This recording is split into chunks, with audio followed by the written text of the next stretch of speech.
ప్రభుత్వంలో విలువైనటువంటి ప్రభుత్వ ఆస్తులన్నీ కూడా అధికారాన్ని అడ్డం పెట్టుకొని వైసీపీ నేతలు సాగించినటువంటి కబ్జాల పర్వము ప్రజలు ఏవగించుకునేటువంటి స్థితి, వ్యతిరేకించేటువంటి స్థితికి వచ్చిన నేపథ్యంలో కూటమి ప్రభుత్వం అధికారంలోకి వస్తే ఈ గత వైసీపీ పాలనలో ఏవైతే అక్రమాలు, దుర్మార్గాలు, దౌర్జన్యాలు ఏవైతే జరిగాయో వాటికి భిన్నంగా పరిపాలన సాగిస్తామని చెప్పి ఏవైతే చెప్పారో ఈ 16 మాసాల కాలంలో చెప్పినటువంటి మాటలలో ఒక్కటంటే ఒక్కటి కూడా నిలబెట్టుకోలేనటువంటి పరిస్థితిని ప్రత్యక్షంగా చూస్తున్నాం. అందులో కడప నగరానికి సంబంధించినటువంటి దాంట్లో కడప నడిబొడ్డులో ఉన్నటువంటి జిల్లా పరిషత్ ఆస్తుల అన్యాక్రాంతం రోజు రోజుకు పెరుగుతూ ఉంది.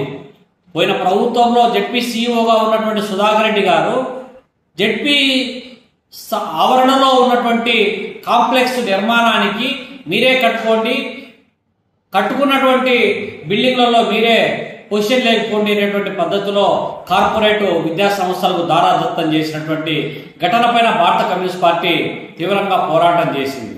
అట్లే గతంలో ఏర్పాటైనటువంటి అన్నా క్యాంటీన్తో సహా వేరే ప్రైవేటు వ్యక్తులు కట్టబెట్టడం పైన కూడా ఆందోళన చేసి దాన్ని రద్దు చేయించింది.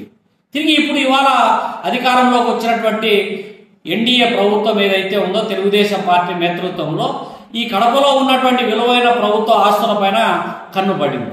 అందులో భాగంగా ఇప్పుడు వచ్చినటువంటి జెడ్పీ సీఈఓగా ఉన్నటువంటి ఓబులమ్మ గారు అక్టోబర్ 16వ తారీఖున ఓ ప్రకటన విడుదల చేశారు.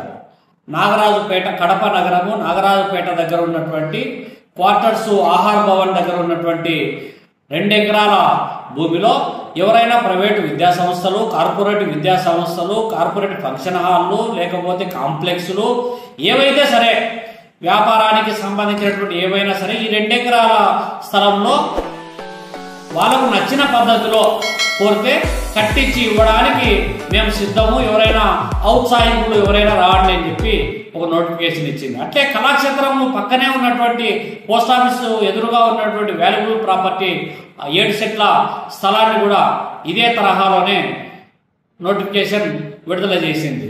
విడుదల చేసిన 2 రోజులకే టెండర్లు కూడా కాల్ఫార్ చేసింది.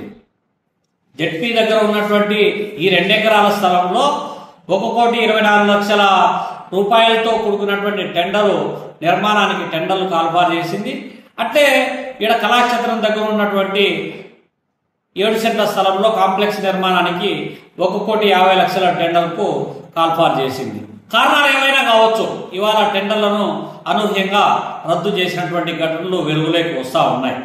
ఈ సందర్భంగా ఏ పార్టీ అధికారంలోకి వచ్చినా, ఏ అధికారులు ఉన్నా కూడా ఇవాళ అధికారులు, అధికార పార్టీ నేతలు ఇన్సైడ్ ట్రేడింగ్ కు పాల్పడి లోపాయకాలకు ఒప్పందాలు చేసుకుని విలువైనటువంటి స్థలాలను కబ్జా చేయడానికి, ఆక్రమించుకోవడానికి లీజుల పేరుతో గలీజు పనులన్నీ చేసేటువంటి పరిస్థితి కొనసాగుతున్నటువంటి నేపథ్యంలో కడప నగరంలో విలువైనటువంటి స్థలాలు ఉండడం ద్వారా రేపు పొద్దున ప్రభుత్వ ప్రయోజనాల కోసం, ప్రజల ప్రయోజనాల కోసం ప్రభుత్వ రంగ సంస్థల ఏర్పాటుకు ఉపయోగకరంగా ఉంటుంది.